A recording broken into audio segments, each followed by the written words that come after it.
ഒറ്റ ദിവസം കൊണ്ട് കണ്ണൂരിൽ കാണാൻ പറ്റിയ 9 സ്ഥലങ്ങൾ പറഞ്ഞു തരട്ടെ.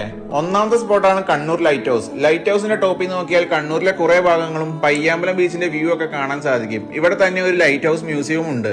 അവിടെ നിന്ന് ഒരു 3 കിലോമീറ്റർ പോയാൽ 1505 പോർച്ചുഗീസുകാർ നിർമ്മിച്ച കണ്ണൂർ കോട്ടയിൽ എത്താം. ഇന്ത്യയിലെ ആദ്യത്തെ യൂറോപ്യൻ നിർമ്മിത കോട്ടയാണിത്. കുറെ സിനിമകളിലെ ലൊക്കേഷൻ കൂടിയാണ് കണ്ണൂർ കോട്ട. കോട്ടയിൽ നിന്നും വെറും 1.5 കിലോമീറ്റർ പോയാൽ അറക്കൽ മ്യൂസിയത്തിൽ എത്താം. കേരളത്തിലെ ഏക മുസ്ലിം രാജകുടുംബമായ അറക്കൽ കുടുംബത്തിന് സമർപ്പിക്കുന്ന ഒരു മ്യൂസിയമാണിത്. ഈ മ്യൂസിയത്തിന്റെ തൊട്ടടുത്ത് തന്നെ മൊയ്തീൻ പള്ളിയും കാണാവുന്നതാണ്. ഉച്ചയ്ക്ക് കണ്ണൂരിലെ ഫേമസ് കണ്ണൂർ കോക്ടെയിലും കുടിച്ച് ഞാൻ പോയത് ഏഷ്യയിലെ ലോങ്സ്റ്റ് ഡ്രൈവിംഗ് ബീച്ചായ മുഴുപ്പിലങ്ങാട് ബീച്ചിലേക്കാണ്. 40 റുപ്പീസ് ആണ് ഇവിടുത്തെ entry fee. Photos and videos ഒക്കെ എടുക്കാൻ പറ്റിയ ഒരു ബീച്ചാണിത്. പുതിയതായ ഒരു വാക്വേയും ഇവിടെ ഉടൻ വരുന്നതാണ്. അവിടെ നിന്ന് ഞാൻ പോയത് കണ്ണൂരിലെ ഒരു ഹിഡൻ സ്പോട്ടിലേക്കാണ്. പോകുന്ന വഴി കണ്ടൊരു തൂക്കുപാലമാണിത്. ഇതാണ് നമ്മുടെ ഹിഡൻ സ്പോട്ട്. കണ്ണൂരിൽ വരുന്നവർ മസ്റ്റ് ആയിട്ട് വിസിറ്റ് ചെയ്യേണ്ട ഒരു സ്പോട്ടാണിത്. ഗൂഗിൾ മാപ്പിൽ കുഞ്ഞിപ്പറമ്പ കേവ്സ് എന്ന് സെർച്ച് ചെയ്താൽ ഇതിന്റെ ലൊക്കേഷൻ കിട്ടുന്നതാണ്. കേരള കർണാടക അതിർത്തിയിൽ സ്ഥിതി ചെയ്യുന്ന അമൃത വാട്ടർഫാൾ ആണ് നമ്മുടെ അടുത്ത സ്പോട്ട്. ഇതൊരു പ്രൈവറ്റ് പ്രോപ്പർട്ടിയുടെ ഉള്ളിലാണ് സ്ഥിതി ചെയ്യുന്നത്. അവിടെ നിന്ന് ഞാൻ പോയത് കണ്ണൂരിലെ ഫേമസ് ടൂറിസ്റ്റ് സ്പോട്ടായ പൈതൽമലയിലേക്കാണ്. അപ്പോ കണ്ണൂരിലേക്ക് ട്രിപ്പ് പോകാൻ പ്ലാൻ ചെയ്യുന്നവർക്ക് ഈ വീഡിയോ ഷെയർ ചെയ്യാനും ഇതുപോലുള്ള കൂടുതൽ വീഡിയോസിനായി നമ്മുടെ പേജ് ഒന്ന് ഫോളോ ചെയ്യാനും മറക്കണ്ട.